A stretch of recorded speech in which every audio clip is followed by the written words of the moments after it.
ಇವತ್ತು ನಮ್ಮ ಶಾಸಕರಿಗೆ ಗೌರವಾನ್ವಿತ ಶಾಸಕರಿಗೂ ಒಂದು ಪತ್ರವನ್ನು ಬರೆದಿದ್ದೀನಿ. ಈ ಪತ್ರದ ಉಲ್ಲೇಖ ಇಷ್ಟೇ: ಕೆಜಿಎಫ್ ನಗರ ಭಾಗದ ಜನರು ಮತ್ತು ಗ್ರಾಮೀಣ ಭಾಗದ ಜನರು ಸರಿಸುಮಾರು ದಂಡಾಧಿಕಾರಿಗಳು ಹೇಳಿರ್ತಕ್ಕಂಥದ್ದೇ ಸರಿಸುಮಾರು 13,500ಕ್ಕಿಂತ ಮೇಲ್ಪಟ್ಟ ಜನರನ್ನು ಈ ಯೋಜನೆ ಅಡಿಯಲ್ಲಿ ಕೈ ಬಿಡಲಾಗೈತೆ ಅಂಥೇಳಿ ಅವರೇ ಹೇಳಿದ್ದಾರೆ. ತಾವು ಬೇಕು ಅಂತಂದರೆ ನೀವು ಅದನ್ನು ರೆಕಾರ್ಡ್ಸ್ ತೆಗೆದು ನೋಡ್ಬೋದು.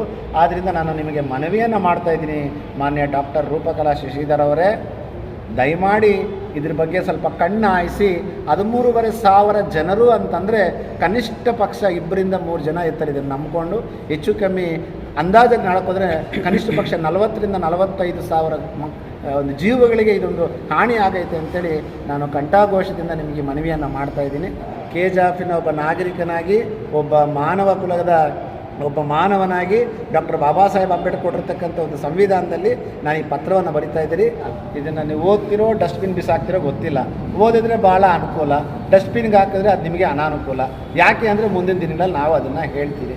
ದಯಮಾಡಿ ಉದ್ಯೋಗದ ಕಡೆ ಒಂದು ಕಡೆ ಗಮನ ಹರಿಸಿದ್ರೆ ಇದೇ ರೀತಿ ಪಿಂಚನ್ದಾರರಿಗೆ ನೀವು ಗಮನ ಹರಿಸಬೇಕು ಅಂತೇಳಿ ನಾನು ನಿಮ್ಮನ್ನು ಕೈ ಎತ್ತಿ ಬೇಡ್ಕೊಳ್ತಾ ಇದ್ದೀನಿ. ಕೆಜಿಎಫ್ ತಾಲೂಕಿನ ಒಬ್ಬ ನಿಷ್ಠಾವಂತ ಪ್ರಜೆಯಾಗಿ ಮಾನ್ಯ ಜೈಪಾಲ್ ಅಣ್ಣನವರು ಅವರ ಆಕ್ರೋಶವನ್ನು ತೋಡ್ಕೊಳ್ತಾರೆ, ಕುಡಿಯೋ ನೀರಿನ ಬಗ್ಗೆ ಸಮಸ್ಯೆ ಆಯ್ತಂತ. ಆದರೂ ಸಹ ನಾನು ಬರೆದಿಲ್ಲ, ಇದು ಇಲ್ಲಿ ಬರೆದಿಕ್ಕಂಥದ್ದು ಮಾಧ್ಯಮದ ಪತ್ರಿಕೆಯನ್ನು ಕೊಡ್ತಾ ಇದ್ದೀನಿ.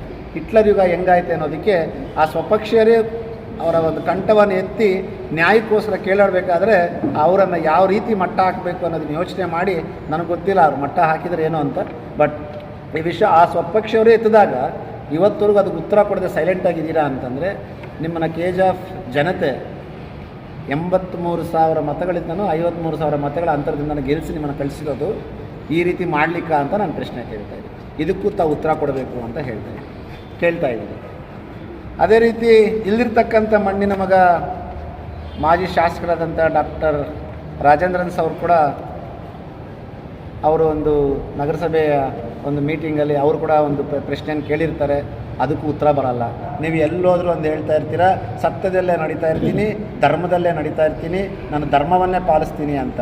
ನಾನು ನಿಮಗೆ ನೇರವಾಗಿ ಪ್ರಶ್ನೆ ಕೇಳ್ತೀನಿ, ಮಾನ್ಯ ಜೈಪಾಲ್ ಸರ್ ಅವ್ರು ಕೇಳಿರ್ತಕ್ಕಂಥ ಪ್ರಶ್ನೆ ನಿಮಗೆ ಇನ್ನೂ ಕೇಳಲಿಲ್ವಾ? ಲೂಟಿ ಆಗ್ತಿರೋದು ನಿಮ್ಗೆ ಇನ್ನೂ ಕಾಣಲಿಲ್ವಾ? 13,500 ಜನಕ್ಕೆ ಪಿಂಚಣಿಯಿಂದ ಡಿಲೀಟ್ ಮಾಡೋದು ನಿಮ್ಗೆ ಇನ್ನೂ ಕಾಣಲಿಲ್ವಾ?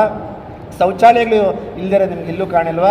ನಮ್ಮ ಕೆಜಿಎಫ್ ನಗರ ಭಾಗದ ಜನತೆಗೆ, ಯುವಕರಿಗೆ ನೀವು ಕೊಟ್ಟಿದ್ದೀರೋ ಒಂದು ಮಾತನ್ನು, ಏನು ಇಂಡಸ್ಟ್ರಿಯಲ್ ಹಬ್ ತಂದುಬಿಟ್ಟು ಇಲ್ಲಿ ಯಾರೂ ಬೆಂಗಳೂರಿಗೆ ಹೋಗಲ್ಲ, ಇಲ್ಲೇ ನಾವು ಇಂಡಸ್ಟ್ರೀಸ್ ಕಟ್ಬಿಡ್ತೀರಿ ಅಂತ ಏನಾಯಿತು?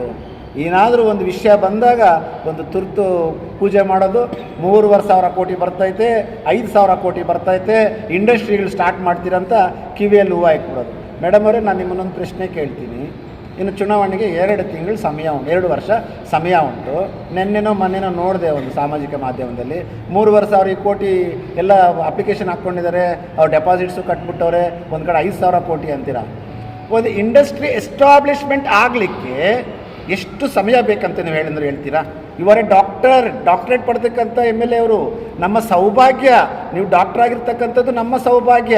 ಯಾಕೆ ಅಂತಂದರೆ ನೀವು ಭಾಳಷ್ಟು ಓದಿದ್ದೀರಾ, ಭಾಳಷ್ಟು ಕಲ್ತಿದ್ದೀರಾ, ಭಾಳಷ್ಟು ತಿಳ್ಕೊಂಡಿದ್ದೀರಾ. ಇನ್ನೂ ಎಷ್ಟು ದಿನ ಈ ಕೆಜಿಎಫ್ ಜನತೆಗೆ ನೀವು ಮೋಸ ಮಾಡಲಿಕ್ಕೆ ಹೋಗ್ತೀರಾ? 2 ವರ್ಷದಲ್ಲಿ 3,500 ಕೋಟಿ ಹೂಡಿಕೆ ಮಾಡಿದ್ರೆ ನೀವು ಇಂಡಸ್ಟ್ರಿ ತರ್ತೀರಾ ಅಂತ ಭಗವಂತನ ಮುಂದೆ ಪ್ರಮಾಣ ಮಾಡ್ತೀರಿ. 2 ವರ್ಷದಲ್ಲಿ 5,000 ಕೋಟಿ ಹೂಡಿಕೆ ಮಾಡ್ತಕ್ಕಂಥ ಎಲ್ಲ ಕಂಪ್ನೀಸಲ್ಲಿ ಸ್ಟಾರ್ಟ್ ಆಗಿಬಿಡ್ತದೆ ಅಂತ ಭಗವಂತನಲ್ಲಿ ಸತ್ಯ ಮಾಡಿಬಿಡಿ. ಇನ್ನೂ ಬೇಡ ರೂಪಕ್ಕ ಅವರೇ, 3,500 ಕೋಟಿ ನಾವು ಬಂದುಬಿಟ್ಟಿದ್ದಾರೆ, ಇಂಡಸ್ಟ್ರಿ ಸ್ಟಾರ್ಟ್ ಆಗಿಬಿಟ್ಟೈತೆ ಅಂತೀರಲ್ಲ, ಅದಕ್ಕೊಂದು ಡೆಡ್ಲೈನ್ ಹೇಳಿ. ಇಂಥ ದಿವಸ ಇವಾಗ ಎಲ್ಲ ಕಡೆ ಹೋಗ್ತಿರಲ್ಲ, ಆ ಫಿಲ್ಟರ್ಗೆ ಟೇಪ್ ಕಟ್ ಮಾಡೋಕ್ಕೆ ಹೋಗ್ತೀರಾ, ರೋಡ್ ಪೂಜೆಗೆ ಟೇಪ್ ಕಟ್ ಮಾಡೋಕ್ಕೆ ಹೋಗ್ತೀರಾ, ಅದೆಲ್ಲ ಬಿಟ್ಟು ಇನ್ನೊಂದು ಎಲ್ಲೆಲ್ಲೋ ಕೆಲಸಗಳು ಮಾಡೋಕ್ಕೆ ಟೇಪ್ ಕಟ್ ಮಾಡೋಕ್ಕೆ ಹೋಗ್ತೀರಾ. ಆದರೆ ಇವತ್ತು ಈ ಒಂದು ಕೈಗಾರಿಕೆ ಸ್ಥಾಪನೆ ಆಗುವಂಥ ದಿನ ಧೈರ್ಯವಾಗಿ ಹೇಳಿ, ನಾವು ನಿಮ್ಮನ್ನು ಮೆಚ್ಕೊಳ್ತೀರಿ. ಇಂಥ ದಿನ ಇಂಥ ಕೈಗಾರಿಕೆ ಬಂದಾಯ್ತೆ, ಇಂಥ ಕಂಪ್ನಿ ಬಂದಾಯ್ತೆ, ಇಂಥ ದಿನ ನಾವು ಶಂಕುಸ್ಥಾಪನೆ ಮಾಡ್ತೀರಿ, ಇಂಥ ದಿನ ನಿಮ್ಮ ಇಷ್ಟು ಜನಕ್ಕೆ ಕೆಲಸ ಕೊಡ್ತೀರಿ. ನೀವು ಕೊಟ್ಟಿರ್ತಕ್ಕಂಥ ಮಾತೇನು? 5 ವರ್ಷದಲ್ಲಿ, ಅಂದರೆ ನಿಮ್ಮ ಹಿಂದಿನ 5 ವರ್ಷದಲ್ಲ, ಈವಾಗಿರ್ತಕ್ಕಂಥ 5 ವರ್ಷದಲ್ಲಿ ನಾನು ಎಂಟೈರ್ ನಿರುದ್ಯೋಗ ಸಮಸ್ಯೆಯನ್ನು ನಿವಾರಿಸಿ ಇಂಡಸ್ಟ್ರಿಯಲ್ ಹಬ್ಬನ್ನು ತಂದು ಯುವಕರಿಗೆ ನಾನು ಉದ್ಯೋಗವನ್ನು ಸೃಷ್ಟಿ ಮಾಡ್ತೀನಿ ಅಂತ ಹೇಳಿದ್ರಲ್ಲ, ಅದನ್ನು ಹೇಳಿ. 3,500 ಕೋಟಿ ಯಾವ ಕಂಪನಿ ಹೇಳಿ? 5,000 ಕೋಟಿ ಬರ್ತಾರಂತ ಬಂಡವಾಳ ಯಾವ ಕಂಪನಿ ಅಂತ ಹೇಳಿ? ಯಾವತ್ತು ನೀವು ಉದ್ಯೋಗ ನನ್ನ ಯುವಕರು ಕೊಡ್ತೀರಂತ ಹೇಳಿ, ಅವಾಗ ನಾನು ಒಪ್ಕೊಳ್ತೀನಿ.